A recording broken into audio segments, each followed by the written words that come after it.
Bien, écoutez, bonjour à tous. Je vous propose que nous démarrions cette conférence de presse de début d'année. Il y a quelques difficultés sur les lignes de transport. Je pense que vous en êtes vous-même aperçu. Donc, je pense que certains de vos confrères nous rejoindront en cours de séance. Mais il me semble tout à fait possible de démarrer. Donc, tout d'abord, je tiens à vous présenter, au nom du Collège des commissaires de l'ASN, nos meilleurs voeux pour l'année 2024, pour vous, pour vos proches et bien évidemment pour vos rédactions. Alors, comme à l'habitude, je suis entouré des membres du collège, en tout cas ceux qui ont été nommés et qui sont présents, et du directeur général, Olivier Gupta, que vous connaissez. Et collectivement, avec l'appui des services de l'ASN, qui sont également ici présents, nous répondrons à vos questions. Alors, depuis l'année dernière, nous avons connu l'arrivée de 2 commissaires, donc les visages changent. Tout d'abord, juste à ma droite, donc Stéphanie Guénaud-Bresson nous a rejoint en tant que commissaire en décembre dernier. C'est donc la première fois qu'elle participe à cette conférence de presse. Et ce matin, au journal officiel, vous l'avez peut-être vu, Olivier Dubois a été nommé 5e commissaire de l'ASN. Il n'était pas disponible aujourd'hui, il nous rejoindra dès demain. Et donc vous aurez 2 nouveaux interlocuteurs pour répondre à vos questions dans le futur. Donc, comme vous le savez, le bilan du contrôle de la sûreté nucléaire et de la radioprotection n'est pas encore totalement achevé. Il sera préparé en vue de la présentation de ce bilan à l'OPEX, que nous faisons chaque année mi-mai. D'ailleurs, nous avons à cette occasion un point presse qui est organisé, mais nous avons déjà un certain nombre de tendances et dont je vais vous faire part. Donc, je préciserai ces constats généraux sur l'année 2023 et je terminerai par quelques messages qui nous semblent des messages importants, des points de vigilance pour l'année 2024 et même au-delà de l'année 2024, avant que nous passions à la séance de questions-réponses. Alors, le premier constat général que nous pouvons tirer de l'année 2023 est que le niveau de sûreté des installations nucléaires a été satisfaisant. Sur le parc de réacteurs, l'année 2023 a été marquée par la mise en œuvre par EDF de la stratégie qui avait été jugée adaptée par l'ASN pour faire face et traiter le phénomène de corrosion sous contrainte qui était apparu sur certains de ces réacteurs. La mise en œuvre de cette stratégie, qui comportait le remplacement systématique de parties de tuyauterie susceptibles d'être affectées par le phénomène sur les réacteurs les plus sensibles, a entraîné en 2023 des arrêts plus longs, notamment au début de l'année 2023, ce qui a expliqué le niveau de production faible au début d'année. Cette stratégie de traitement du phénomène de corrosion sous contrainte n'est pas terminée. Elle comporte pour les années à venir des opérations de contrôle qui sont ciblées, qui sont moins lourdes en termes d'impact sur les durées d'arrêt, mais qui restent nécessaires au regard du phénomène. En cas de découverte inattendue, la stratégie d'EDF devra bien évidemment être révisée. Sur les installations du cycle du combustible, l'année 2023 a été une année de moindre tension qu'en 2022. Le plan d'action d'Orano, destiné à surmonter les difficultés de production de l'usine Melox, a permis d'améliorer de manière significative les quantités de MOX produits et a conduit à une réduction des rebuts générés par cette usine. Ces éléments contribuent à stabiliser le fonctionnement du cycle du combustible. Pour autant, l'ASN estime qu'il reste nécessaire de disposer à terme d'une nouvelle capacité d'entreposage des combustibles usés répondant aux standards actuels et de marge pour faire face aux aléas pouvant survenir sur ces installations. Le second constat général de l'année 2023 concerne la montée en puissance des sujets liés aux nouvelles orientations de politique énergétique. Concernant la poursuite d'exploitation des réacteurs d'EDF, l'ASN a pris position sur les points techniques majeurs soulevés par la perspective de durée de fonctionnement jusqu'à 60 ans du parc nucléaire d'EDF et sur les analyses particulières ou les recherches à réaliser en amont des réexamens périodiques pour envisager une poursuite de fonctionnement de ces réacteurs au-delà de 60 ans. Concernant les nouveaux réacteurs, l'ASN a commencé à instruire la demande d'autorisation de création des réacteurs EPR2 de Penly et s'est fortement mobilisé sur les nombreux projets de SMR ou d'AMR qui lui ont été présentés. Dans les deux cas, l'ASN a fait évoluer son organisation et ses modes de travail au regard du retour d'expérience des instructions menées par le passé et au vu des attentes des nouveaux acteurs. Le troisième constat général concerne la radioprotection. Globalement, dans ce domaine, les performances se sont maintenues à un bon niveau, malgré une augmentation d'événements significatifs de niveau 2 en radiothérapie dans le secteur médical. Cette situation contrastée a conduit l'ASN à rappeler l'importance des analyses de risques réalisées au préalable et de la prise en compte du retour d'expérience locale comme nationale. De manière générale, l'ASN constate que le manque de ressources, les tensions sur les effectifs et le recours au travail intérimaire ou à des prestataires extérieurs dans le système hospitalier, de même que l'essor de la téléradiologie ou de la mutualisation des moyens, conduisent à de nouvelles organisations, souvent complexes, qui peuvent amener une certaine dilution des responsabilités en matière de radioprotection sur lesquelles les responsables d'activité doivent rester vigilants. Le quatrième et dernier constat général est que l'année 2023 a été marquée par le débat qui s'est installé sur les évolutions à envisager dans l'organisation du contrôle de la sûreté et de la radioprotection. Dans un contexte marqué par des perspectives de développement du nucléaire inégalées depuis le plan Messmer il y a 50 ans, le gouvernement a proposé un projet de réforme du système de contrôle. L'organisation du contrôle de la sûreté nucléaire et de la radioprotection est ainsi passée d'un sujet technique à un sujet politique et parfois polémique. La discussion sur le projet de loi établi par le gouvernement est actuellement en cours de discussion au Parlement. Dans ce contexte général, et pour terminer mon intervention liminaire, je soulignerai 3 sujets d'attention pour l'avenir. Tout d'abord, les perspectives plus ambitieuses de la part des exploitants de poursuivre l'exploitation des installations nucléaires existantes génèrent un besoin fort d'identification des mesures à mettre en œuvre pour atteindre dans des conditions sûres les nouveaux horizons envisagés. Ce besoin fort concerne tant les réacteurs de puissance pour un fonctionnement jusqu'à 60 ans que les installations du cycle du combustible pour un fonctionnement jusqu'à ou au-delà de l'horizon 2040 fixé actuellement par la PPE. Cela impose aux exploitants de définir les conditions dans lesquelles ils peuvent rendre les installations en service plus robustes et plus résilientes face aux risques d'aléas et de vieillissement. C'est le premier point d'attention. Le second point d'attention concerne le développement des SMR et des AMR. L'engouement suscité par les réacteurs innovants, qui présentent des caractéristiques intrinsèques de sûreté potentiellement prometteuses, ne doit pas éluder les questions techniques et sociétales qu'ils soulèvent.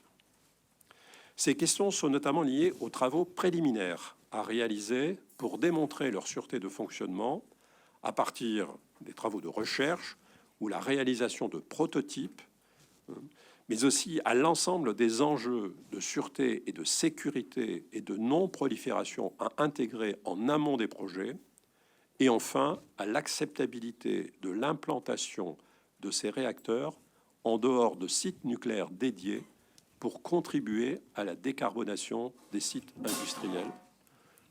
industriels existants. Enfin, c'est le troisième point d'attention, les nombreux projets envisagés dans le nucléaire imposent un effort exceptionnel en matière de renforcement des compétences, de conduite de projets et de rigueur industrielle qui concernent l'ensemble de la filière. Malgré les progrès constatés en matière de maîtrise technique et de pilotage des activités, les contrôles de la chaîne d'approvisionnement des matériels destinés aux installations nucléaires réalisés par l'ASN mettent encore en évidence des faiblesses récurrentes dans la rigueur industrielle. Ces faiblesses concernent principalement le manque de connaissances par les fournisseurs des exigences spécifiées importantes pour la sûreté, le manque de maîtrise de certains procédés spéciaux, ainsi que le manque de rigueur et de performance dans la surveillance de la chaîne d'approvisionnement. Ces points doivent être corrigés. Et au-delà de ces faiblesses, dans un contexte de forte montée en charge et au vu des constats effectués ces dernières années, la lutte contre les falsifications et les contrefaçons à tous les niveaux de la chaîne de sous-traitance doit rester un point majeur de vigilance pour toute la filière.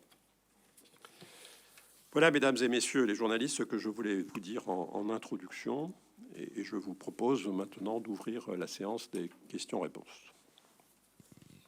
Et c'est Evangélia. Alors, si vous avez des questions, voilà, qui maîtrisera le micro. Ok, on va commencer. Juste vous présenter, s'il vous plaît.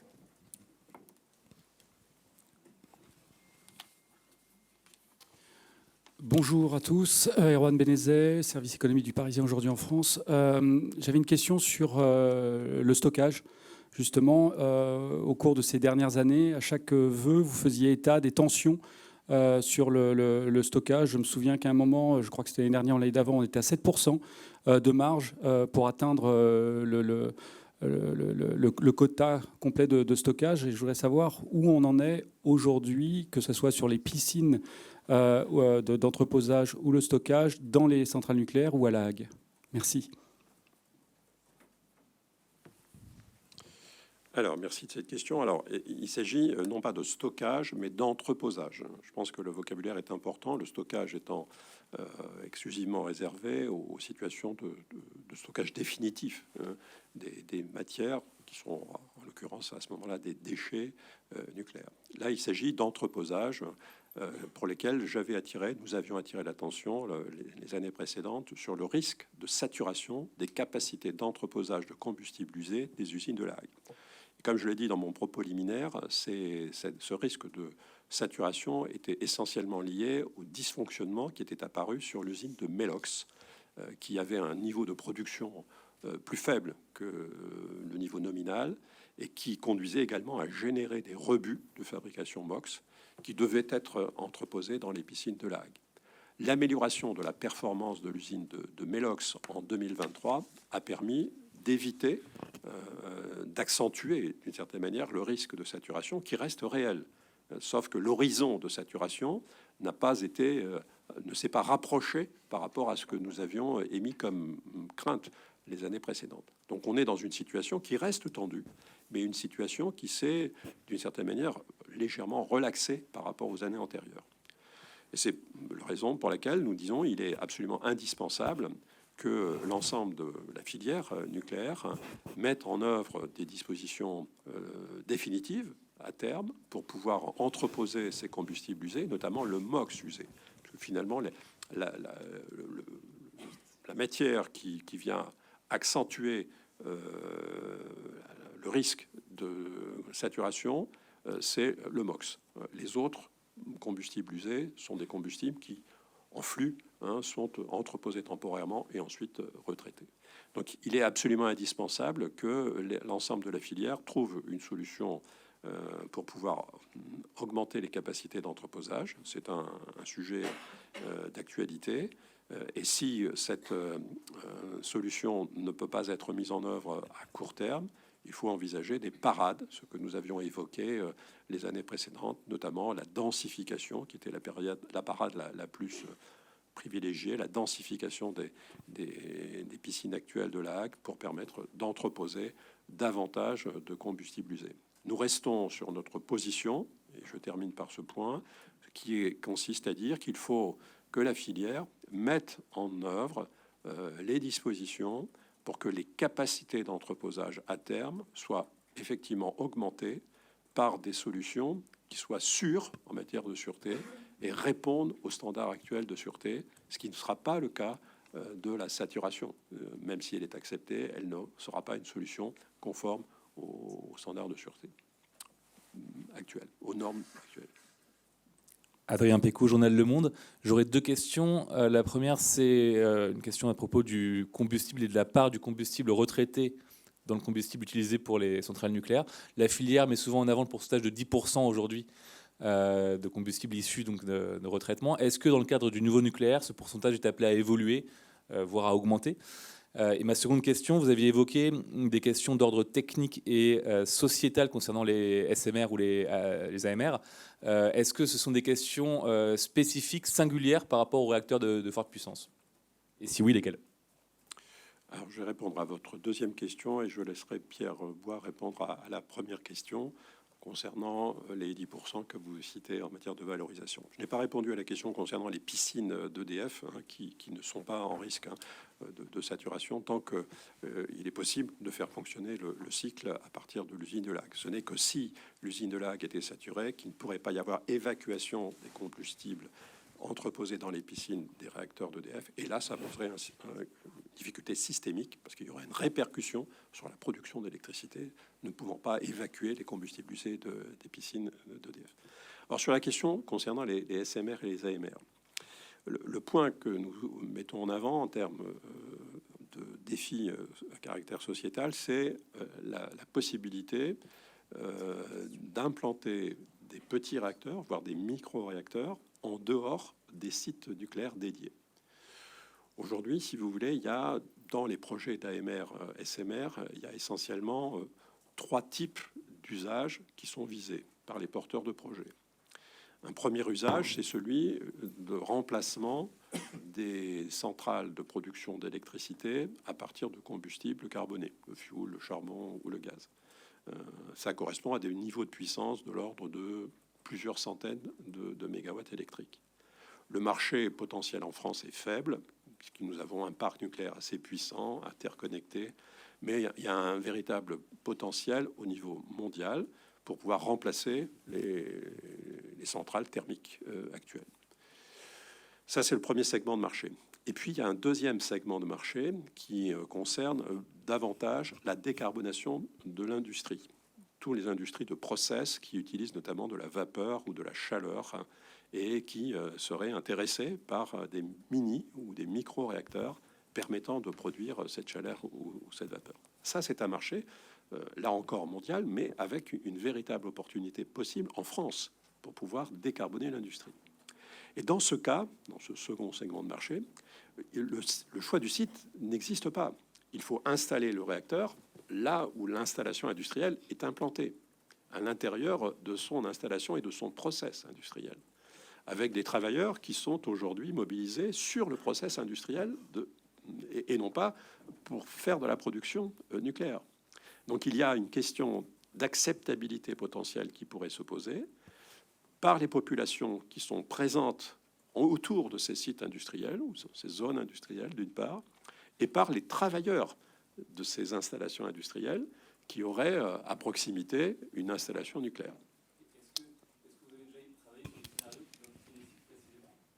Alors, nous n'avons pas, nous, ASN, travaillé sur ces sites, mais je vous fais état des marchés qui sont prospectés ou visés par les porteurs de projets. Donc, ils nous disent, ça, c'est le marché principal en France, la décarbonation de l'industrie, avec des petits réacteurs, des micro-réacteurs, avec des puissances thermiques de quelques mégawatts thermiques ou centaines de mégawatts thermiques.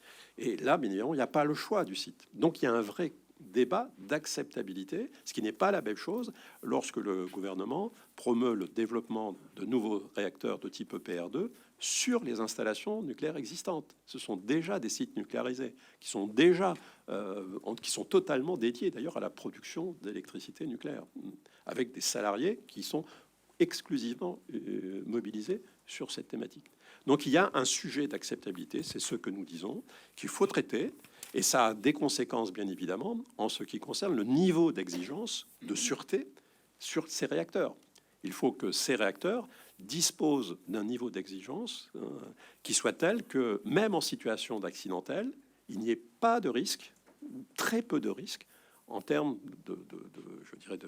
d'impact sur les populations ou sur les travailleurs. C'est un sujet majeur d'acceptabilité qui doit être traité avec beaucoup d'attention. Sinon, il y a un risque que les projets qui sont aujourd'hui envisagés en termes de développement des SMR, AMR, notamment pour décarboner l'industrie, soient des sujets qui rencontrent des oppositions et donc que l'objectif ne puisse pas être atteint. Et le troisième marché, je termine là-dessus, qui est un marché plus long terme, visé par les promoteurs des petits réacteurs, sont plutôt des marchés de niche, notamment dans le domaine du transport, je pense notamment au domaine du transport maritime.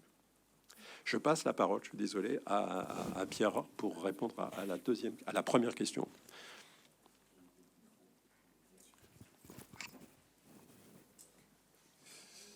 Merci. Vous avez posé la question du taux de combustible recyclé qui est effectivement utilisé par le parc en évoquant le chiffre de 10%. Ce chiffre de 10% correspond au nominal du cycle du combustible tel qu'il existe aujourd'hui, c'est-à-dire avec le parc des réacteurs exploités par EDF et le recours aux MOX issus du retraitement. Donc en gros, vous avez 1 millier de tonnes de combustible à base d'uranium naturel qui sont produites chaque année et une centaine de tonnes de MOX. Donc vous retrouvez à peu près le chiffre de 10%, puisque le MOX est issu du retraitement des combustibles à base d'uranium naturel. Ce chiffre de 10% connaît des variations autour de sa valeur nominale qui sont liées à différents facteurs. Le premier d'entre eux, c'est évidemment la consommation de combustible par le parc des réacteurs en fonction des arrêts des différents réacteurs. Ceux qui consomment du MOX et ceux qui n'en consomment pas peuvent avoir des durées de production qui sont un petit peu variables d'une année à l'autre. Donc ça fait des variations plutôt mineures. Et vous avez des variations un peu plus significatives qui sont liées en particulier récemment à la capacité de production de Melox, qui est la seule usine qui fabrique le MOX. Donc quand elle en fabrique moins, le chiffre de 10% que vous évoquez ne peut pas être atteint et donc on va passer un petit peu en dessous et le parc va consommer un peu plus de combustible à base d'uranium naturel et un peu moins de MOX. Pour autant, la valeur nominale reste la moyenne et le standard. Parmi les projets de nouveaux réacteurs qui aujourd'hui se manifestent sur le marché, en fait, il y a une très grande diversité en termes de profil de combustible. Donc vous avez parmi ces réacteurs certains qui vont consommer de l'uranium d'origine naturelle, plus ou moins enrichi, peut-être plus que les réacteurs à eau sous pression d'EDF. Vous avez des réacteurs qui entendent consommer principalement de l'uranium 238 et du plutonium, en particulier dans la filière neutrons rapides. Et puis vous avez des concepts de réacteurs qui peuvent utiliser d'autres types de combustibles. Alors il y a des réacteurs à sel fondu dans lesquels on pourrait trouver du thorium, voire pour certains d'entre eux, l'hypothèse qu'ils puissent également consommer une partie de ce qui est considéré aujourd'hui comme du déchet du cycle, donc un certain nombre de produits de fission. On parle de brûler un certain nombre de déchets. Donc vous avez une grande ouverture en fait parmi ces technologies de nouveaux réacteurs par rapport à ce qu'elles peuvent utiliser comme matière pour alimenter les réacteurs et par rapport à ce qu'elles vont produire comme déchets.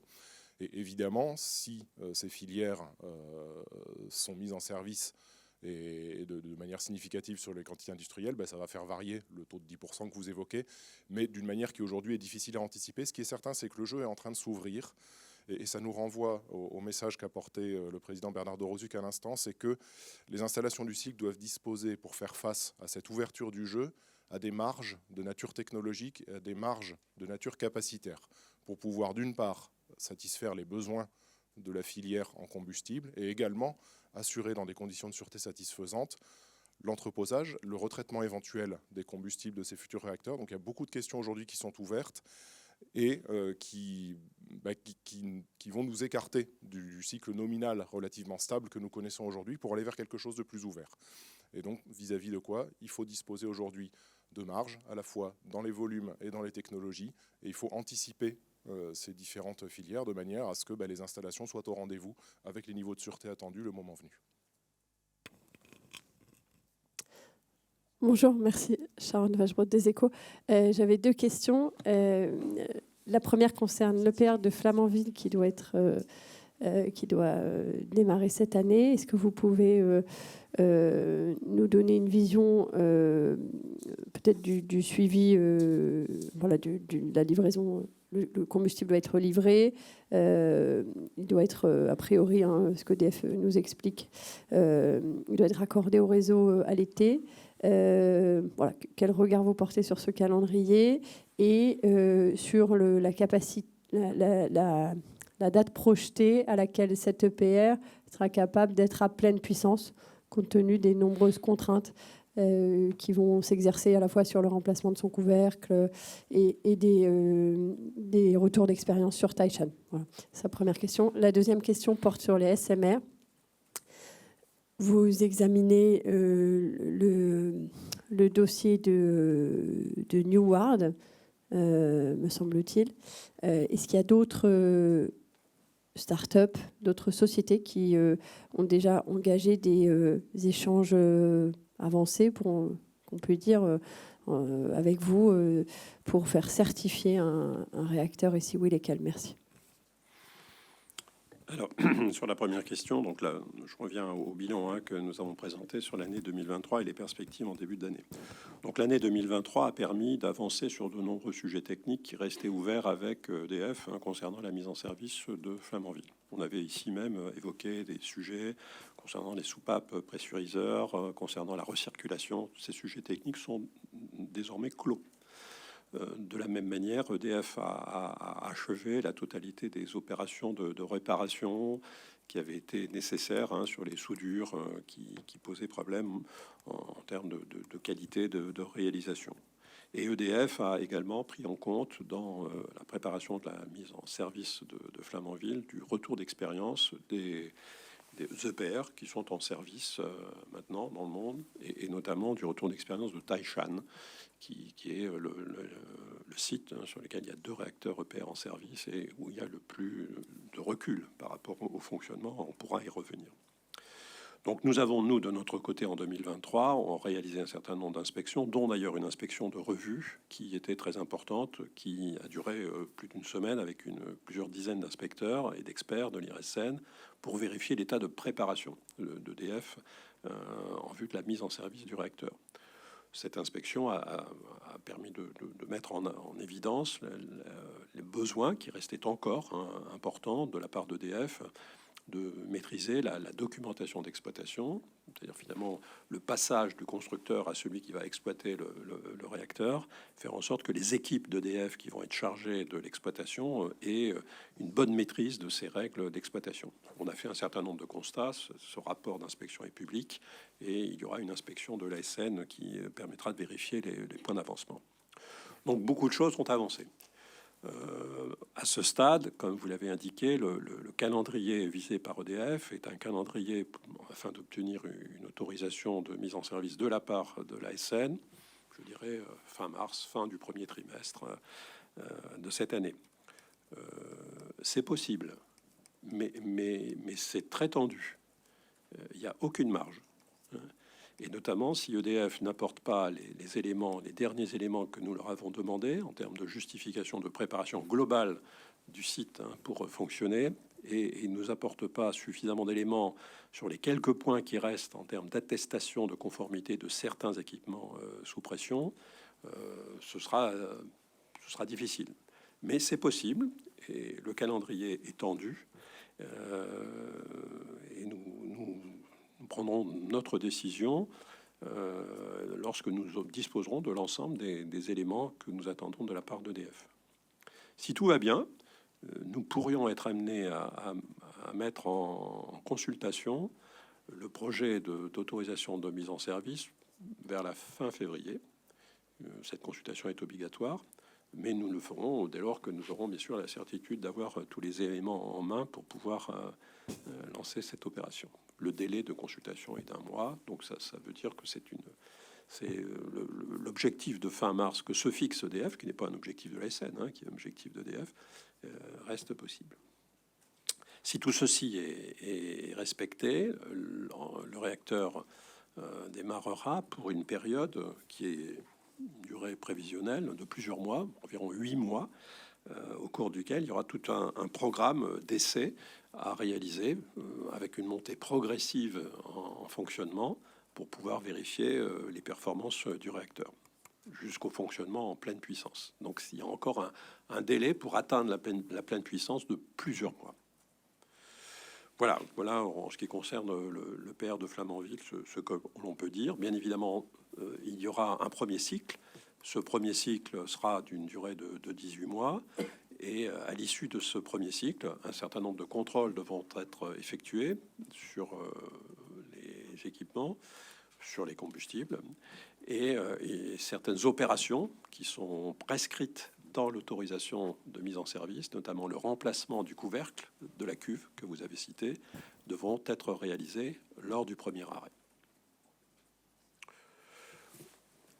Alors concernant les SMR, je vais peut-être donner quelques indications et je laisserai la parole à Julien Collet pour compléter, notamment sur les projets, différents projets que nous avons, qui sont en cours, en tout cas les discussions qui sont en cours avec les porteurs de projets.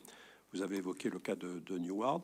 Donc aujourd'hui, en Shift, nous avons une bonne dizaine de porteurs de projets qui sont venus vers nous, et avec lesquels on a engagé des discussions. Il y a plus que 10 projets qui sont cités, mais ceux qui sont venus vers nous, ceux qui sont cités dans la presse, je veux dire en général, des gens qui se manifestent, mais il y a 10 porteurs de projets qui sont venus vers nous et qui portent des projets reposant sur des technologies qui sont différentes. Il n'y a pas que des réacteurs à eau légère, mais il y a des réacteurs, on a cité le cas des réacteurs à neutrons rapides, des réacteurs haute température, donc il y a plusieurs technologies.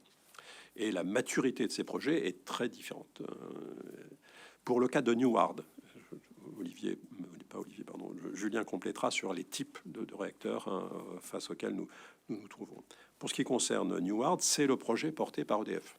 C'est le projet qui correspond à la technologie actuelle que nous connaissons le mieux des réacteurs à eau sous pression. Sur ce projet, qui fait l'objet d'un soutien fort du gouvernement, nous avons engagé une forme assez exceptionnelle de dialogue technique, puisque nous avons d'une part mis en place un dispositif qui nous permet d'avoir des échanges préliminaires au niveau de la conception du réacteur, avant même qu'elle soit totalement finalisée par le porteur du projet. Mais surtout, nous avons pris une initiative internationale qui est unique au monde. Nous avons, dans un premier temps, nos partenaires finlandais, nos homologues finlandais et tchèques, réalisé une pré-revue de conception de ce réacteur pour avoir un échange qui n'est pas engageant en termes de délivrance de la licence, mais qui permet d'avoir un échange technique, à la fois sur les options de conception envisagées par le porteur du projet, mais aussi qui nous permet d'échanger entre nous sur les différences d'approche réglementaire pour atteindre le même objectif, qui est celui de chacune des autorités. Et nous avons présenté les résultats de cette revue en septembre dernier, et nous avons décidé, avec Neward et nos homologues finlandais et tchèques, de poursuivre la démarche et de l'étendre à 3 autres autorités réglementaires, qui sont les autorités polonaises, suédoises et néerlandaises. Et donc maintenant, nous sommes à 6 autorités pour faire ce travail préliminaire de revue de la conception de Neward, et c'est une approche unique au monde. Oui, sur les autres réacteurs. Donc les autres réacteurs, ce sont d'autres filières qui, par rapport au cas de Neward qui vient d'être évoqué, nécessitent un certain nombre de développements. Ce qui change beaucoup pour nous, c'est en fait le stade de maturité à partir duquel on a les premiers contacts avec le porteur de projet. Évidemment, par rapport aux opérateurs historiques, qui sont évidemment bien au fait en termes technologiques, en termes de maîtrise de la réglementation, maîtrise des doctrines de sûreté. Là, en fait, on a des contacts avec à un stade très préliminaire de ces projets, parfois même au moment où il y a uniquement les fondateurs de l'entreprise qui sont présents. Et donc, ce qu'on a mis en place, en fait, c'est des modalités de dialogue qui s'approfondissent progressivement au fur et à mesure de l'avancement du projet. Donc, on propose à l'ensemble des porteurs de projets un premier échange initial pour pour bien situer la nature de leur projet, le calendrier dans lequel il s'inscrit, le type de, voilà, de sujets qui seront à examiner pour plus tard. Et sur cette base, on leur fait également part des critères qui sont nécessaires pour pouvoir entrer dans un dialogue plus approfondi avec nous. Typiquement, pour entrer dans la deuxième phase, on attend qu'il y ait, par exemple, l'entreprise ait au moins une dizaine de personnes dans ses effectifs pour pouvoir commencer à avoir un vrai dialogue technique avec nous sur les premiers éléments du design. À ce stade, donc, on est rentré dans cette étape avec 3 porteurs de projets. Donc, il y a Jimmy, il y a Nucleo et il y a Naarea, avec lesquels donc, on a des discussions sur ce qu'on appelle leur design conceptuel et pour identifier les sujets qui seront à traiter pour la suite. Voilà, vous avez dû également voir donc, récemment, donc, dans le cadre de l'appel à projet France 2030, il y a d'autres porteurs de projets qui ont été soutenus par l'État. Et donc, on s'attend effectivement à une augmentation des contacts. On a d'ailleurs déjà reçu un certain nombre d'entre eux. Voilà.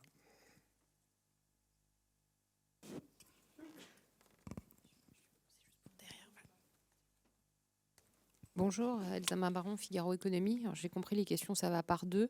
Donc une première sur la possibilité pour la filière existante d'utiliser davantage de combustibles usagés et ou tous les matériaux qui sont mis au rebut. Dans quelle mesure pourrait-il être recyclé? Ça concerne cette fois les métaux, les bétons. Est-ce qu'il pourrait y avoir davantage de recyclage sur ces matériaux actuellement?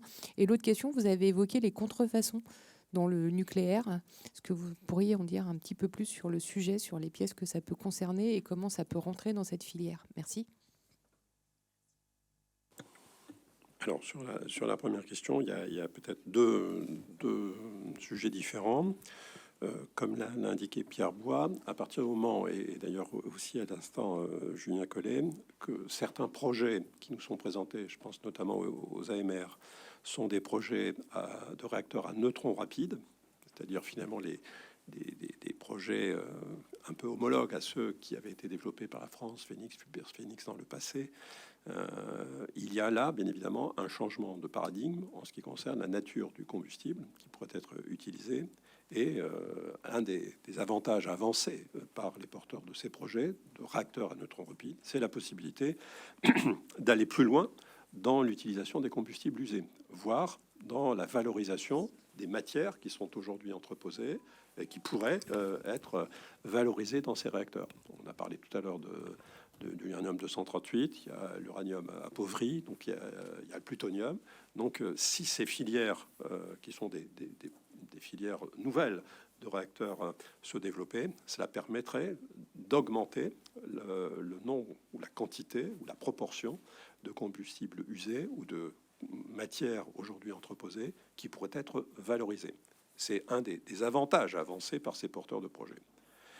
Ensuite, vous avez évoqué le recyclage. Ça, et vous avez parlé des bétons, vous avez parlé des ferrailles. Ça, c'est autre chose. C'est dans la construction. Ce n'est plus le combustible. C'est dans la construction de réacteurs, peut-être d'ailleurs de gros réacteurs.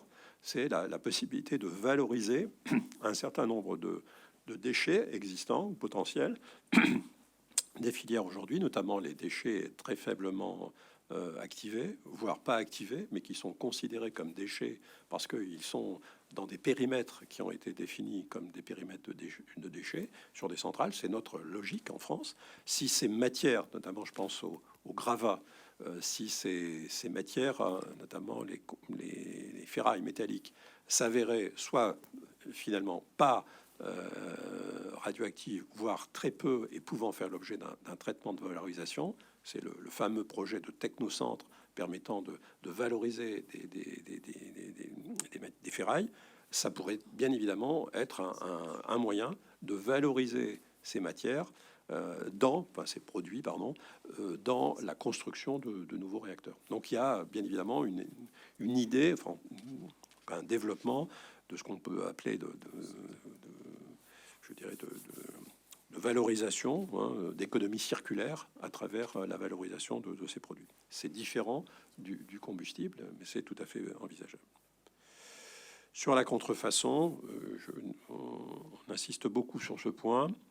Et on insiste beaucoup sur ce point parce que nous sommes dans un contexte où les projets, vous l'avez entendu, vont considérablement augmenter. Le fait de lancer un programme de 6 EPR2, voire plus, le fait de développer des projets d'AMR, SMR, ça va mettre toute la filière nucléaire en tension, avec une fourniture de plus en plus grande, avec des plannings qui peuvent être aussi des plannings en tension eux-mêmes, avec la volonté de faire vite. Donc, ce que nous attirons comme attention, c'est attention que cet engouement ne se traduise pas par un certain nombre d'opérations qui aujourd'hui sont constatées en nombre faible, mais qui existent, des situations de contrefaçon ou d'irrégularité, de fraude dans la filière nucléaire.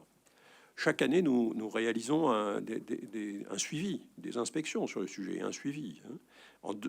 Il y a, de manière assez constante, une quarantaine de situations qui nous sont signalées par an. Je crois 43 en 2023. Des situations potentiellement de fraude ou d'irrégularité.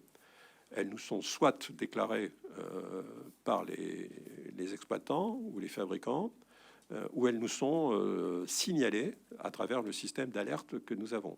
Nous investiguons à chaque fois pour savoir de quoi il s'agit. Et il y a plus que 43 cas. Mais dans 43 cas, après investigation, il y avait effectivement une falsification ou une fraude. C'est pas négligeable, 43 cas.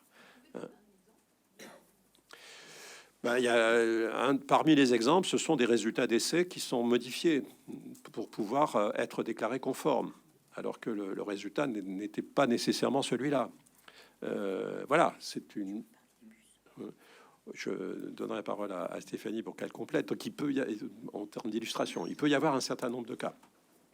Et ce que nous avons fait en 2023, qui n'est pas négligeable, nous avons fait 3 signalements au procureur de la République.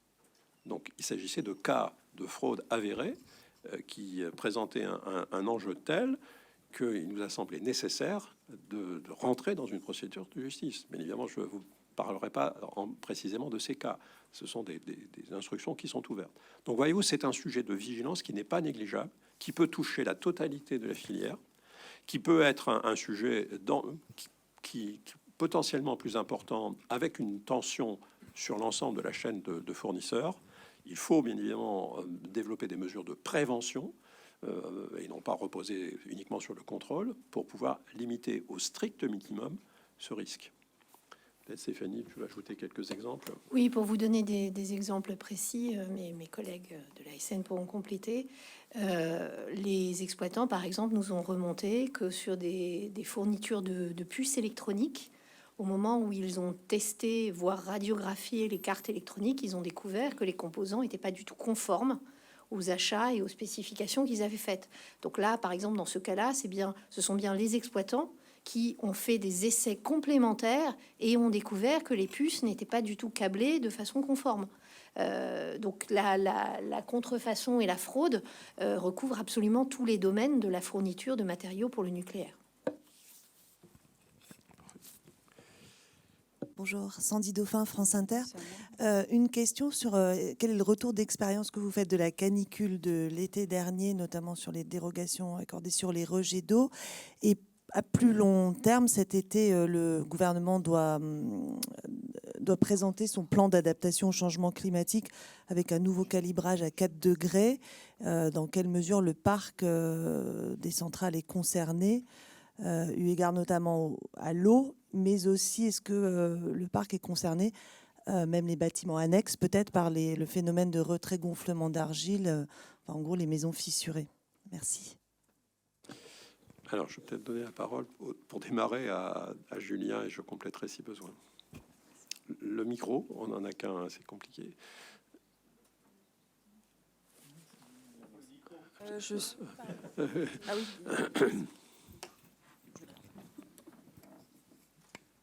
Alors, les épisodes de canicule, je vois... Oui, d'accord, parce que la canicule, c'était plutôt il y a 2 ans, il y avait eu, voilà, ça avait marqué. Sur la sécheresse, pardon, il n'y a pas eu de problématique particulière. Il faut savoir qu'il y a toujours 2 sujets sur ces questions-là. Il y a, En gros, les agressions que les conditions météorologiques, climatiques peuvent générer sur les installations. Donc, principalement, la principale d'entre elles, c'est effectivement la chaleur qui peut conduire à dépasser, par exemple, dans certains locaux, les températures maximales admissibles pour un certain nombre d'équipements. Donc, ça, c'est ce qu'on appelle des agressions externes, et c'est des choses qui sont, voilà, pour le coup, examinées de manière systématique tous les 10 ans à l'occasion des réexamens. Et chaque réexamen, en fait, on va vérifier effectivement, compte tenu des projections qui peuvent être faites sur l'avenir, qui sont basées sur les prévisions du GIEC, s'assurer que, effectivement, par exemple, les températures maximales admissibles ne seront pas dépassées. Et le cas échéant, ça entraîne des travaux sur les installations, typiquement des travaux de renforcement de systèmes de refroidissement, de ventilation, qui permettent de maintenir des conditions acceptable. Alors, par rapport à la sécheresse et les mouvements des sols, il n'y a pas vraiment de sujet sur les centrales nucléaires, parce qu'en fait, les centrales nucléaires, elles sont construites sur des radiers en béton qui sont extrêmement robustes, qui sont notamment là pour prévenir le risque de dommages à la suite d'un séisme. Donc, il n'y a pas de sujet de ce type-là. Par contre, effectivement, alors, il y a également la question de la problématique de l'eau.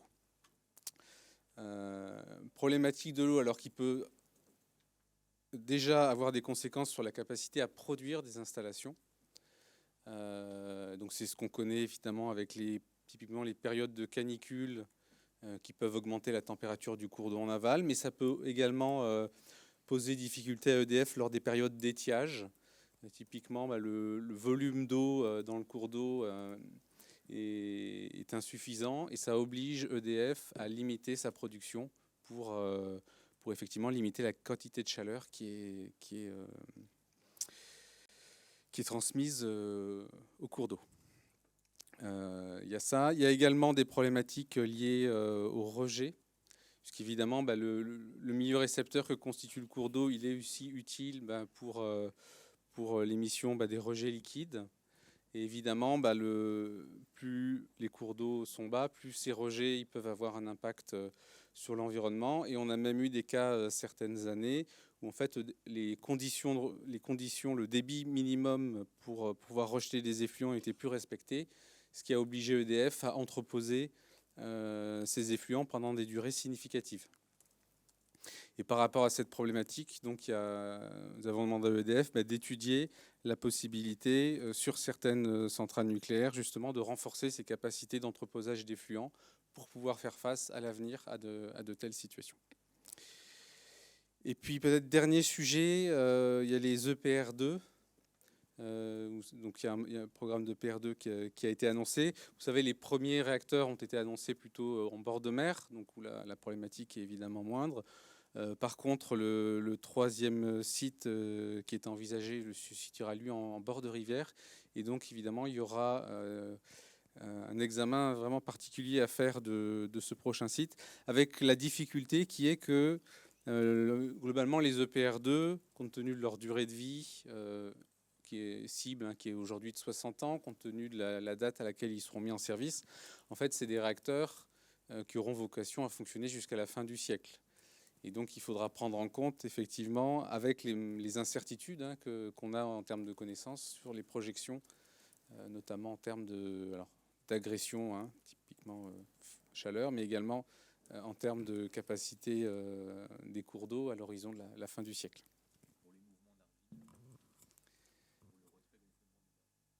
Il n'y a pas vraiment de problématique sur ce volet-là.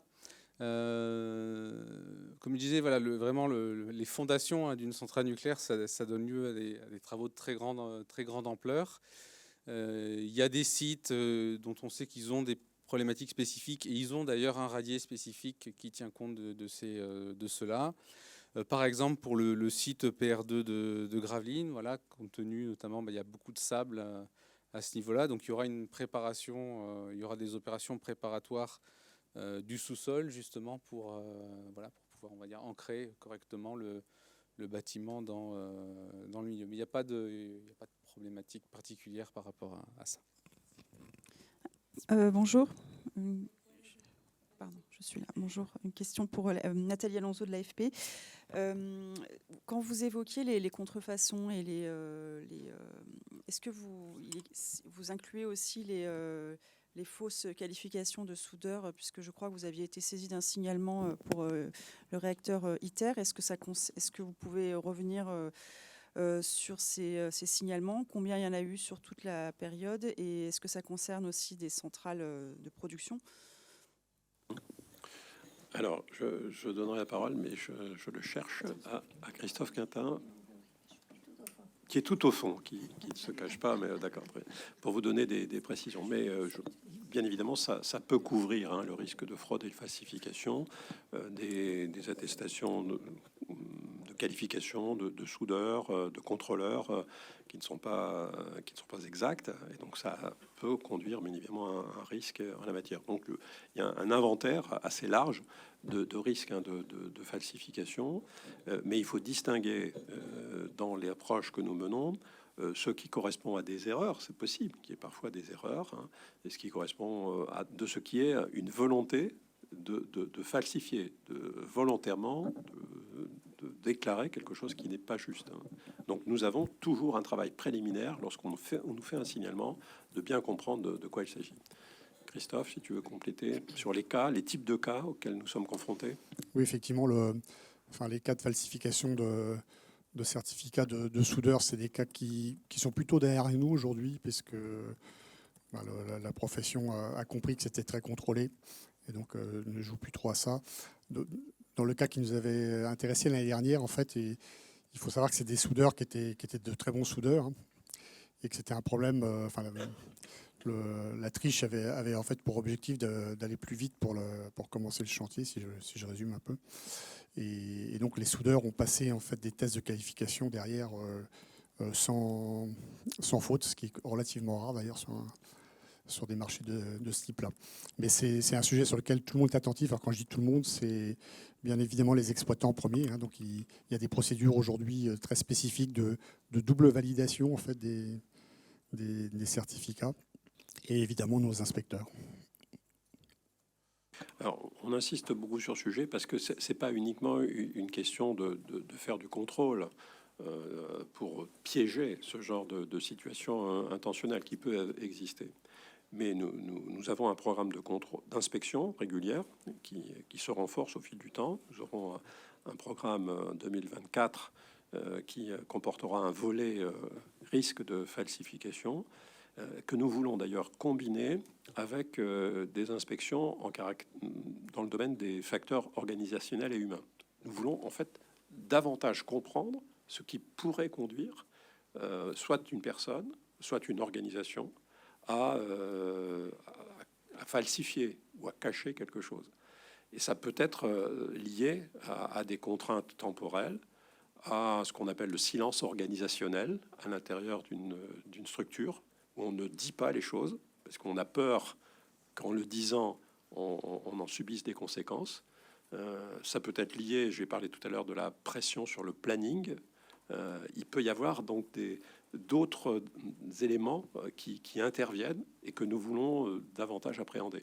Donc c'est ça notre objectif. On travaille bien évidemment de manière étroite avec les exploitants et les fabricants pour qu'eux-mêmes mettent en place les dispositions. Mais nous, on veut approfondir la compréhension de pourquoi est-ce que ça existe, et ça pourrait de nouveau se développer compte tenu du volume très important de travaux, de réalisation qui est devant la filière.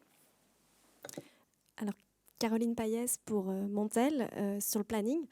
L'ASN a accepté qu'EDF reporte de plusieurs années des modifications liées aux visites décennales sur les paliers de 900 MW, parce qu'EDF n'était pas en capacité de respecter les exigences.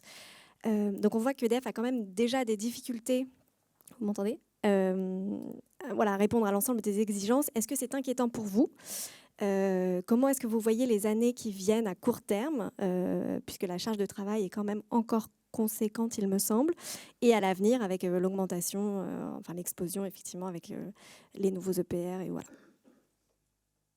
Très bien, je vais peut-être demander à Rémi Cateau, qui au fond de la salle, lui aussi, directeur des centrales nucléaires, de revenir sur la question effectivement de la décision que nous avons prise récemment de modifier la décision générique que nous avions prise en 2021 sur le réexamen de sûreté des réacteurs de 900 MW et qui nous a amené à relaxer le calendrier d'exigence dans des cas particuliers. Rémi. Alors oui, effectivement. Alors je dirais que derrière cette demande d'EDF de pouvoir reporter une partie des modifications, donc d'étaler dans le temps les modifications, encore une fois, on n'a pas réduit le volume, on veut toujours les mêmes modifications, on veut toujours atteindre les mêmes objectifs de sûreté. Par contre, ce qu'on a accepté, c'est de décaler dans le temps. Alors derrière ça, il y a deux raisons fondamentales. Il y a un problème de capacité industrielle, enfin, d'ingénierie en fait. Et là, on voit que EDF sature ses capacités d'ingénierie en ce moment, enfin, depuis plusieurs années. Et la SN attire l'attention d'EDF sur le sujet depuis plusieurs années. Et le deuxième sujet, c'est un sujet de complexification de l'exploitation. En fait, les quatrièmes visites décennales, les quatrièmes réexamens périodiques apportent des modifications d'envergure sur les installations, des nouveaux systèmes de sûreté pour rapprocher ces réacteurs des réacteurs de troisième génération, de prendre en compte aussi le retour d'expérience de l'accident de Fukushima. Ces nouveaux systèmes complexifient l'exploitation pour les opérateurs. Et donc c'est un sujet sur lequel on se saisit. Et ça nous a amené à essayer de rationaliser les évolutions pour les opérateurs, à faciliter finalement la prise en compte de ces nouveaux systèmes, la formation des opérateurs et simplement leur charge mentale. Et donc, in fine, on a estimé qu'il était raisonnable de décaler ces opérations pour en particulier que les évolutions arrivent de manière étalée, mais en même temps bloc par bloc et pas au fil de l'eau et qu'il y ait des modifications permanentes en fait.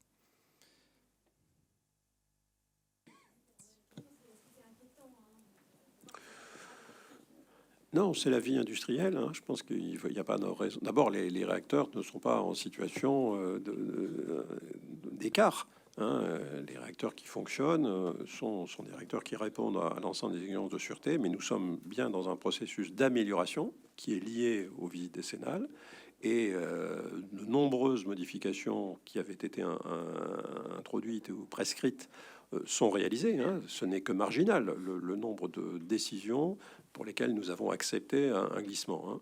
Mais pour les raisons qui viennent d'être évoquées, ça nous a semblé préférable, après, dans une analyse de risque, de le faire, étant entendu que les modifications qui apportaient le plus de retour sur l'amélioration de la sûreté avaient été, elles, programmées comme nous l'avions demandé. Donc nous avons plutôt différé, pour des raisons de charge de travail et de complexification inutile, un certain nombre de prescriptions. Et nous en tirons le retour d'expérience dans le cadre de l'instruction qui est en cours du réexamen de sûreté des réacteurs de 1300 MW pour avoir un étalement qui soit soutenable du point de vue industriel, tant en ce qui concerne les ressources d'ingénierie qu'EDF que des interventions des prestataires.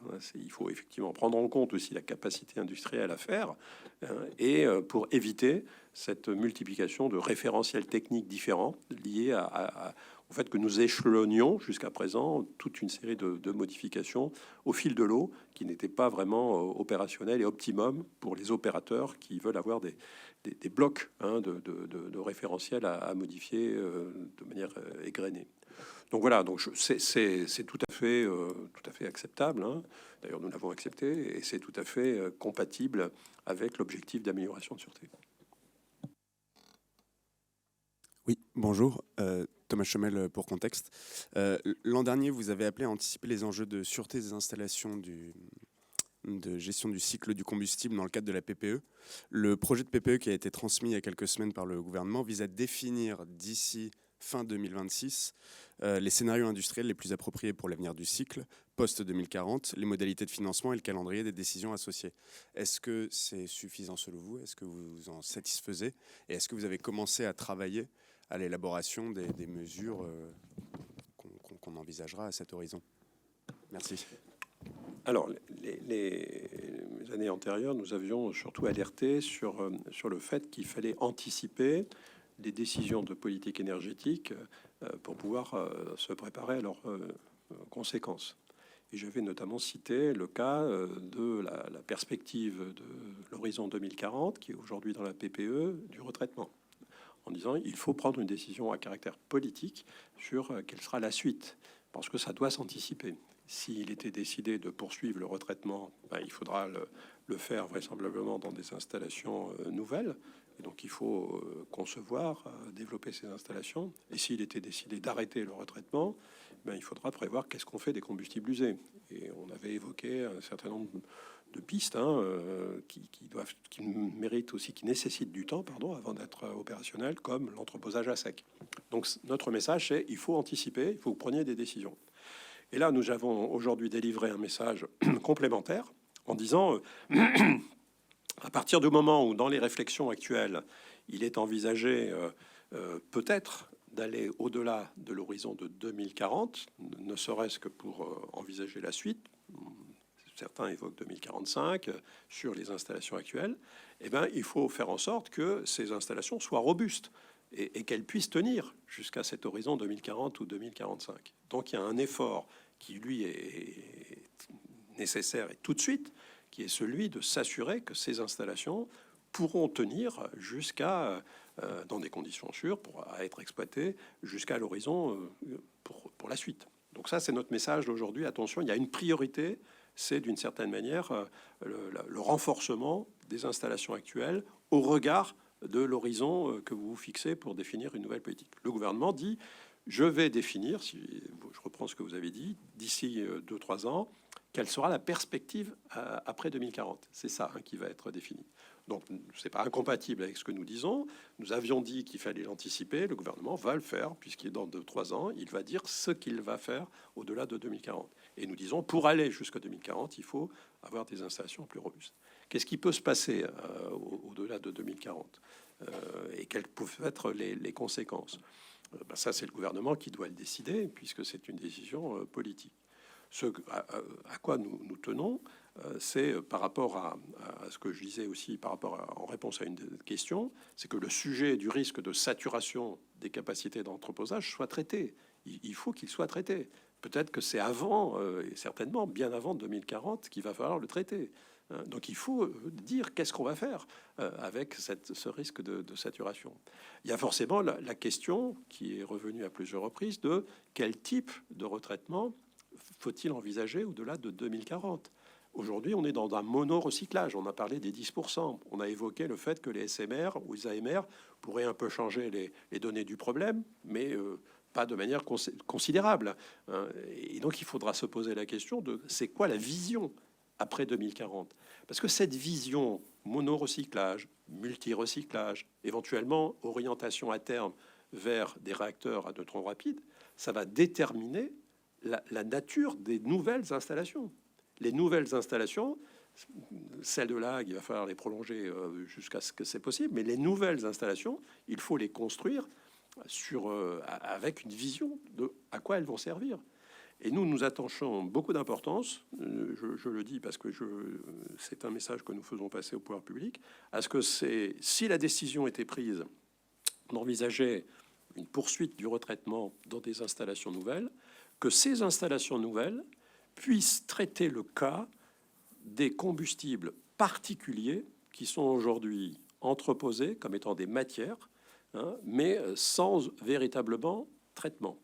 Les combustibles venant des réacteurs EDF, c'est pas le sujet. Ils sont retraités, ils fabriquent du MOX. Mais il y a toute une série de combustibles un peu historiques qui sont entreposés, qui sont considérés comme étant des matières potentiellement valorisables, mais qui ne peuvent pas l'être avec les installations actuelles de la Hague. Donc nous disons, si vous envisagez d'aller au-delà avec des nouvelles usines, il faut que dans ces nouvelles usines, il y ait la possibilité de traiter ces combustibles particuliers. Quels sont-ils? Ce sont les combustibles de Félix, les combustibles de Superphénix, les combustibles venant du militaire. Ce sont des combustibles usés qui aujourd'hui ne sont pas valorisés parce que les usines ne peuvent pas permettre de le faire. Voilà, donc voilà le message que l'ASN peut faire passer sur il faut anticiper, le gouvernement va le faire dans les 2-3 ans, et il faut faire des choix correspondant à une vision qui soit capable de traiter des sujets qui aujourd'hui sont en suspens. bonjour. Sarah White du Financial Times. Vous avez parlé au début d'une faiblesse récurrente industrielle. Et je me demandais si vous pouviez nous détailler un petit peu ce qui était le plus frappant pour vous là-dedans. Et aussi, je me demandais, est-ce que c'est pas un peu inquiétant ou étonnant, vu qu'il y a eu tellement de rapports là-dessus, à quel horizon est-ce que vous pensez qu'on peut voir une amélioration de façon réaliste? Merci. Alors, les faiblesses industrielles qui ont été constatées sur les projets ces dernières années ou ces dernières décennies ont beaucoup résulté du fait du manque d'expérience et du manque de projets. Pour avoir une capacité à faire et avec le niveau de rigueur et qualité qu'imposé par le nucléaire, eh ben, il faut effectivement avoir des projets. Ça a affaibli considérablement la filière nucléaire en France de ne pas avoir de projet depuis 10-20 ans. Et donc, il faut remettre en route le système industriel de la filière nucléaire. On en parle tous les jours. On parle du besoin de compétences. La filière elle-même a évalué le nombre de personnes qui seraient nécessaires de recruter dans les 10 ans qui viennent. C'est considérable, 100 000 personnes, 10 000 par an. Il faut donc avoir des viviers de recrutement, de gens qui sont intéressés par le nucléaire et qui aiment travailler dans le domaine industriel. Donc ça va prendre du temps, ça nécessite la mobilisation de tous les acteurs économiques, de la filière de l'éducation, de l'apprentissage, pour que la filière puisse recruter. Donc c'est ça le premier défi. Le premier défi, c'est de remettre en route une filière nucléaire qui a été fragilisée par l'absence de projet, qui a besoin de recruter des personnels de haute compétence pour accompagner le développement des ambitions nucléaires de la France. Ça va prendre du temps et ça va durer. Je suis absolument convaincu que la problématique des compétences va durer 1 voire 2 générations. On parle de projets qui vont s'étaler sur plusieurs dizaines d'années. Donc ça va mobiliser de nombreux Français, pas seulement d'ailleurs des Français, mais les ressources dans le domaine nucléaire, les besoins de ressources sont très importants. Il y a aussi la gestion de projet qui est un sujet. Les déboires sur certains chantiers, notamment le PR de Flamanville, sont liés aussi à une défaillance dans la gestion de projet. Et ça suppose que les entreprises, les porteurs de projets, les exploitants renforcent leur capacité à gérer des projets complexes. Alors petit à petit, cette expérience, elle se renforce à travers les projets dont les grands exploitants sont chargés. Mais il va falloir avoir une véritable gestion de projet qui soit efficiente. Et puis enfin, il y a la rigueur. On a parlé tout à l'heure du risque de fraude, mais c'est un tout petit sujet dans la rigueur en général.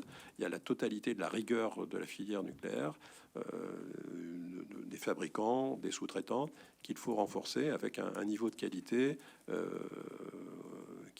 qui nous a manqué ces dernières années. C'est possible, mais ça suppose une mobilisation considérable.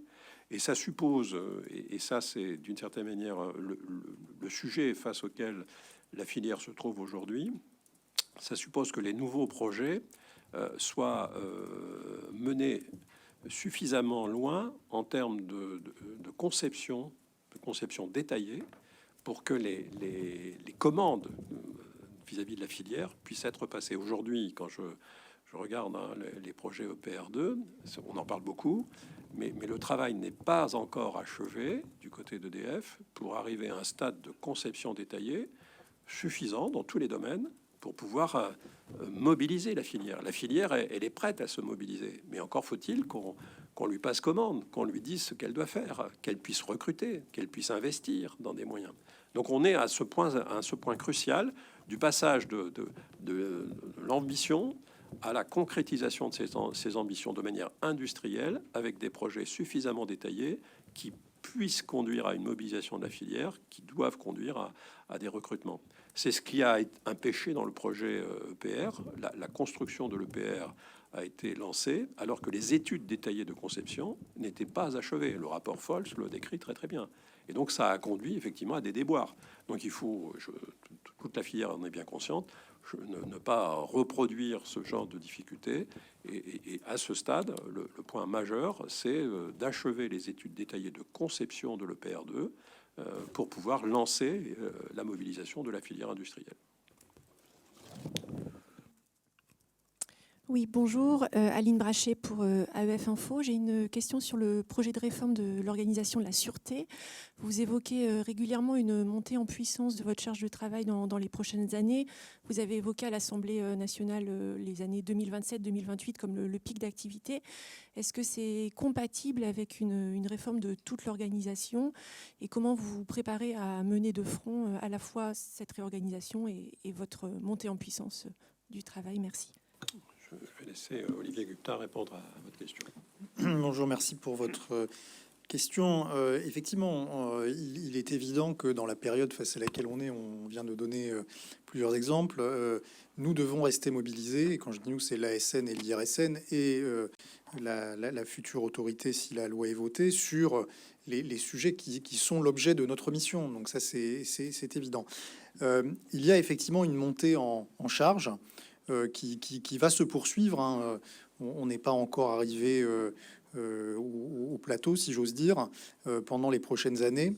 Et précisément, nous nous attachons dès à présent à préparer avec les équipes de l'IRSN la réforme pour le cas où la loi serait votée. On ne fait rien d'irréversible à ce stade, mais nous avons de nombreuses discussions communes avec l'IRSN sur l'ensemble des volets nécessaires à la préparation de la réforme.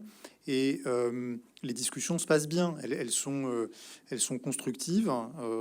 Je vais prendre un exemple. Hein. J'ai animé en début de mois une réunion, on était 10 de part et d'autre, hein, donc une vingtaine en tout, sur le sujet finalement de l'instruction des dossiers. Comment, dans la future autorité, va se dérouler le processus d'instruction des dossiers? C'est évidemment un sujet majeur. C'est un sujet sur lequel il y a eu pas mal de finalement d'interrogations en lien avec des questions sur le rôle des uns et des autres. Un sujet qui a été mis en avant entre l'expertise et la décision en particulier. Alors même s'il n'y a pas d'exigence de séparation d'expertise et de décision dans aucune des normes internationales, mais voilà, c'est le type de sujet qu'on a discuté et on a abouti avec la hiérarchie de l'IRSN à une vision commune sur la manière dont ça pourrait fonctionner dans la future autorité. Donc vous voyez, on s'y prépare. Et la manière dont si je suis tout à fait explicite, dont ça pourrait fonctionner dans la future autorité, elle est finalement assez simple. C'est l'idée que pour finalement mieux traiter les dossiers qu'aujourd'hui, avec deux organismes finalement séparés, il faut qu'il y ait la coopération la plus étroite possible au niveau des porteurs du dossier, si j'ose dire, c'est-à-dire que ceux qui, alors même si déjà c'est en partie le cas à présent, ceux qui pilotent les instructions et ceux qui réalisent les expertises doivent pouvoir coopérer encore une fois le plus étroitement possible et voir dans certains cas être la même personne si cette personne a la double compétence pour à la fois la capacité d'avoir une vision d'ensemble de l'instruction et de la préparation de la décision et elle-même une compétence d'expertise. Ça peut être la même personne et ça permettra justement de mieux suivre le dossier sans rupture, si j'ose dire, d'une personne à une autre tout au long de son développement. Et par contre, dans le cas où ça le mérite, si j'ose dire, pour les dossiers suffisamment complexes, le fait que au niveau de la hiérarchie, il y ait une personne qui se consacre à la validation de l'expertise, parce que c'est un métier en soi, et que ça soit pas la même personne qui signe la décision, ça c'est aussi quelque chose qui est consensuel. Donc vous voyez, si je résume, fluidité au niveau des chargés d'affaires, enfin des porteurs du dossier dans la future autorité, et par contre distinction des responsabilités au niveau des signataires. Voilà, c'est un exemple, si vous voulez, de consensus auquel on a abouti, et ça montre effectivement que les personnels de part et d'autre, au fond, se projettent dans la future autorité, se préparent. J'ajoute à cela que beaucoup que ce soit côté ASN ou IRSN, beaucoup d'éléments positifs ont été mis en avant quant aux ambitions que pourrait avoir la future autorité et qui ne sont pas nécessairement atteignables dans un système qui est le système actuel. Voilà, donc effectivement, on est tous conscients qu'il y a une charge de travail importante, mais on se prépare dès à présent de façon, finalement, avant d'arriver au pic de charge, que le maximum d'éléments préparatoires, si la réforme est votée, ait pu être mis sur la table et qu'effectivement ensuite on puisse dérouler la mise en œuvre à la fois de la réforme et de notre mission d'expertise, de contrôle, de recherche, etc., sans perte, en tout cas, et sans dommage vis-à-vis de cette mission elle-même. Thierry Gadot, Blast. On peut revenir sur le dossier EPR2 pour savoir aujourd'hui où vous en êtes de l'instruction, notamment sur le chantier futur de Penly. Savoir quel est votre point de vue par rapport au calendrier qui est annoncé par EDF avec la pose du premier béton en 2027. Deuxième chose, c'est est-ce que tous les problèmes techniques, notamment sur le circuit primaire et les vibrations, ont été réglés? Et puis une troisième question, c'est toujours sur le PR2. Que pensez-vous de l'implantation de ce nouveau réacteur en zone qui seront soumises à la submersion marine à partir d'une quinzaine, vingtaine d'années, comme la zone de Gravelines ou plus tard Blayais? Et comment assurer la sûreté, la sécurité de ces sites qui risquent de devenir des îles? Ça fait beaucoup de questions. Je vais démarrer, je laisserai Julien Collet compléter. Bon, tout d'abord, nous travaillons depuis de nombreuses années sur le concept de PR2 et nous avons été amenés à nous prononcer en 2019 sur les options de sûreté de ce réacteur. Ce réacteur a connu, comporte des modifications assez significatives par rapport à l'EPR de Flamanville. Notamment, il n'y a qu'une seule enceinte, il y a 3 trains de sûreté au lieu de 4, il y a une standardisation d'un certain nombre d'équipements. Donc c'est un réacteur qui est bien sûr inspiré de l'EPR de Flamanville, mais qui est très différent. Et ce sera clairement les réacteurs de Penly, et le premier réacteur de Penly sera une tête de série. Donc avec tout ce que ça peut entraîner comme sujet lié à une tête de série.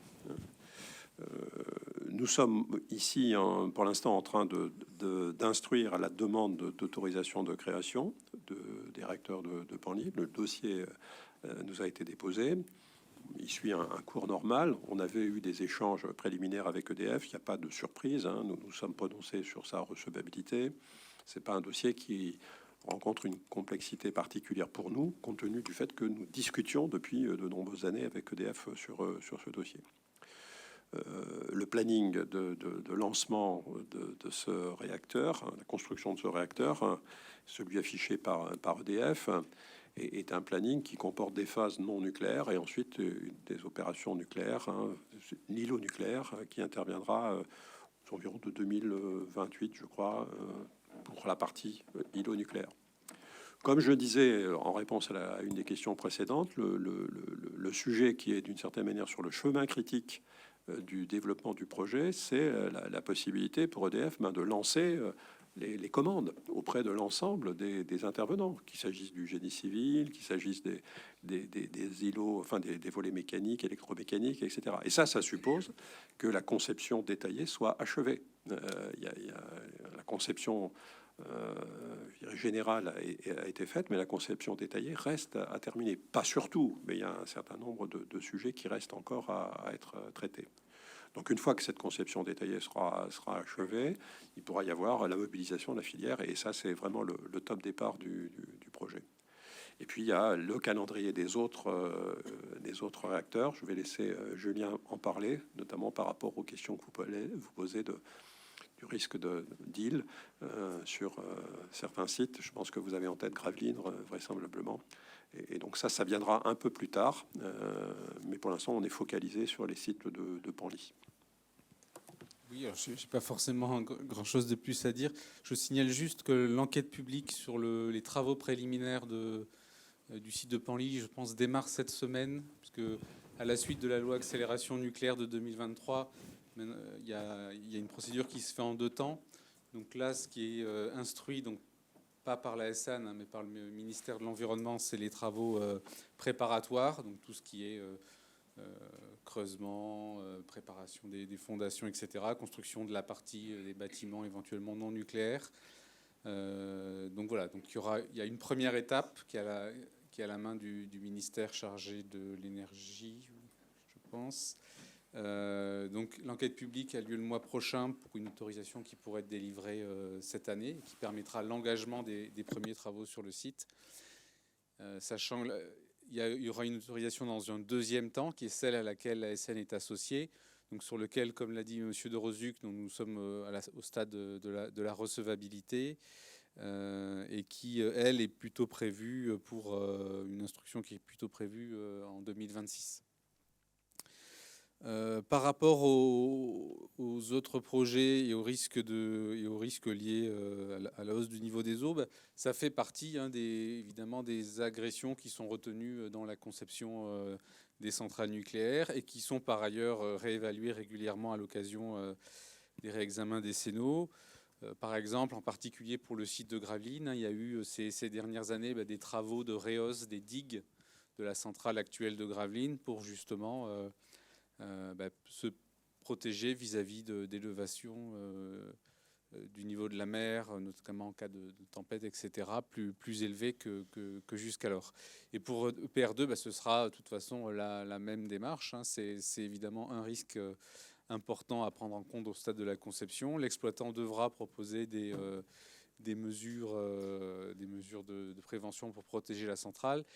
Et je ne doute pas que de toute façon ce sera l'un des objets du débat public qui doit s'engager préalablement sur le projet de Gravelines 7-8. Une dernière question. Bonjour, Sandrine Fedel de France Télévisions. J'ai 2 questions. La première fait suite à celle de mon collègue de Contexte tout à l'heure. Quand vous parlez de nouvelles installations, est-ce que ça comprend aussi une installation qui permettrait de nous passer d'exporter l'URT vers la Russie? Si ma mémoire est bonne, je crois que ça fait partie de ce que vous aviez préconisé. Et ma deuxième question, c'est par rapport à votre présentation. Tout à l'heure, vous avez détaillé ce que vous appeliez... ce que vous entendiez par la lutte contre les falsifications et contrefaçons. Est-ce que vous pourriez aussi revenir sur les contrôles? Vous disiez qu'il y avait des faiblesses dans les contrôles d'approvisionnement. Manque de connaissance des fournisseurs, manque de maîtrise, manque de rigueur et de performance dans la chaîne d'approvisionnement. Est-ce que vous pourriez être un peu plus spécifique, s'il vous plaît? Alors, je vais répondre à la question concernant la rigueur dans la filière et je laisserai Pierre Bois vous donner des précisions sur les projets, en tout cas les réflexions qu'ils ont engagées concernant l'URT. Alors, nous avons à l'évidence un sujet qui concerne la surveillance, qui est une obligation de l'exploitant et de ses sous-traitants. La surveillance de la chaîne d'approvisionnement. C'est un système qui est en cascade d'une certaine manière. L'exploitant est responsable de la surveillance de ses fournisseurs de rang 1 et les fournisseurs de rang 1 sont chargés de contrôler les sous-traitants rang 2 avec 3. Nous avons mené ces 2 dernières années toute une campagne d'inspection qui n'était pas possible pour la SN jusqu'à il y a quelques années puisque nous n'étions pas en capacité d'aller inspecter la chaîne. Nous étions uniquement, la loi ne permettait à l'ASN que de contrôler l'exploitant, qui était responsable de la sûreté. Une modification législative nous a permis de réaliser des missions d'inspection sur la totalité de la chaîne. C'est ce que nous avons fait. Et on a monté en puissance au fil des années pour aller davantage voir la chaîne. Et nous avons d'ailleurs établi un bilan de ces contrôles que nous avons communiqués aux exploitants, tous les exploitants, pas seulement EDF, mais CEA, Orano, Andra, ITER aussi, en leur disant voilà ce que nous avons constaté. Et qu'est-ce que nous avons constaté? Nous avons constaté, plus on descend dans la chaîne de sous-traitance, que parfois des entreprises réalisent des équipements nucléaires sans savoir que cet équipement est nucléaire. On le sait dans le rang 1, on le sait à moitié dans le rang 2, dans le rang 3, on ne le sait plus. parce que en fait, ils n'ont comme interlocuteur que l'interlocuteur qui est juste au-dessus. Et l'interlocuteur qui est juste au-dessus, il leur fournit un cahier des charges, parfois d'ailleurs un cahier des charges qui a été peu traité, c'est-à-dire c'est l'ensemble du cahier des charges du rang 1 qui arrive au rang 2 puis au rang 3, et ce que le rang 3 a à faire, qui est parfois une toute petite opération, est totalement noyé dans le cahier de prescription qui lui couvre l'équipement final. Donc il y a un effort à faire qui est partagé par l'ensemble de la filière et notamment par EDF sur le fait qu'il faut avoir beaucoup plus de rigueur et de ciblage sur la définition des prescriptions qui sont importantes en matière de sûreté, que chacun doit respecter dans la totalité de la chaîne. Et il faut cibler les prescriptions en fonction de l'opération qui est réalisée. S'il y a un jour, enfin, s'il y a un industriel qui ne fait qu'une petite opération, ben, il faut que la prescription le concerne. Sinon, il est noyé.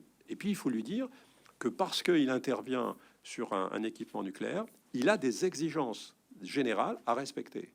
Par exemple, de traçabilité. Il faut que les composants qu'il utilise, les matières qu'il utilise, soient répertoriées, connues, d'où elles viennent, quels sont les essais ou les qualifications qui ont été faits ou les justifications sur ces matières.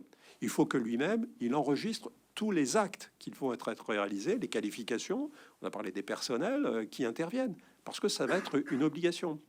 Et donc, voyez-vous, il y a un manque de rigueur aujourd'hui dans la totalité de la chaîne de sous-traitance pour pouvoir adapter les prescriptions aux justes besoins et pour pouvoir surveiller que ces prescriptions soient respectées. Et cette surveillance en cascade n'est pas efficiente aujourd'hui.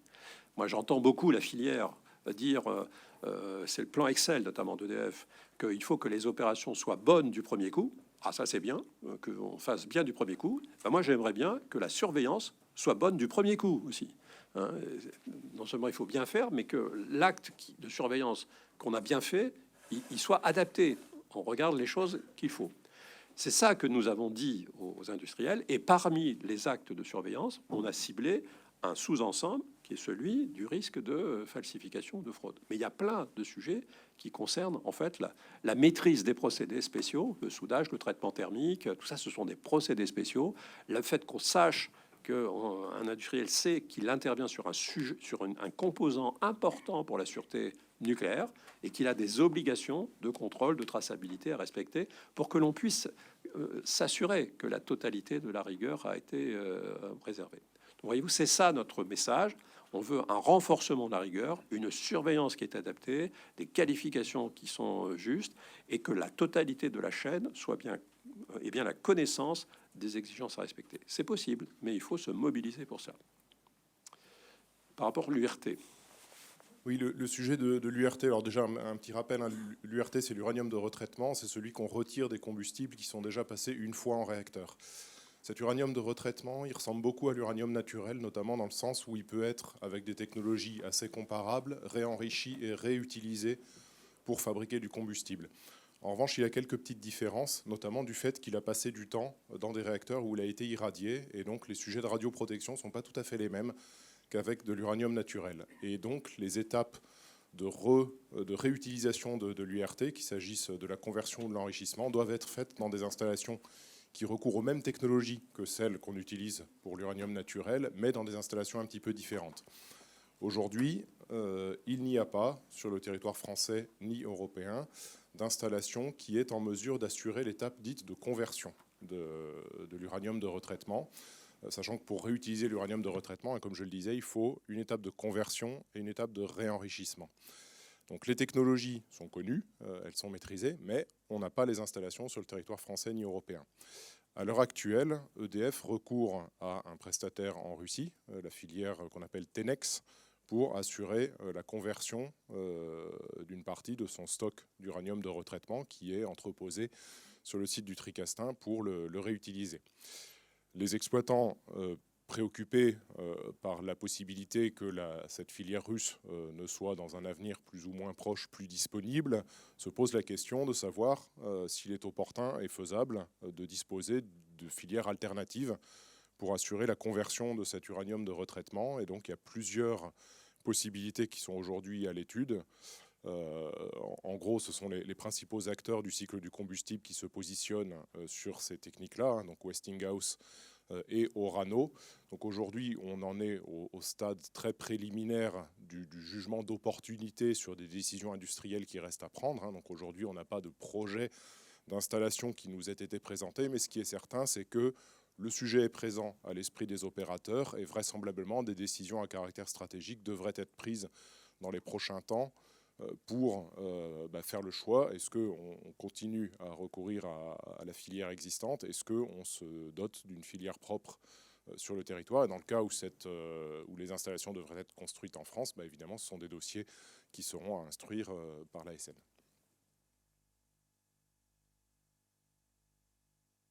Très bien. Écoutez, s'il n'y a pas de frustration, je vous propose que nous arrêtions là cette séance questions-réponses. Je vous remercie. Merci beaucoup de vos questions et nous espérons avoir répondu à vos préoccupations, à vos questions. Merci. Merci.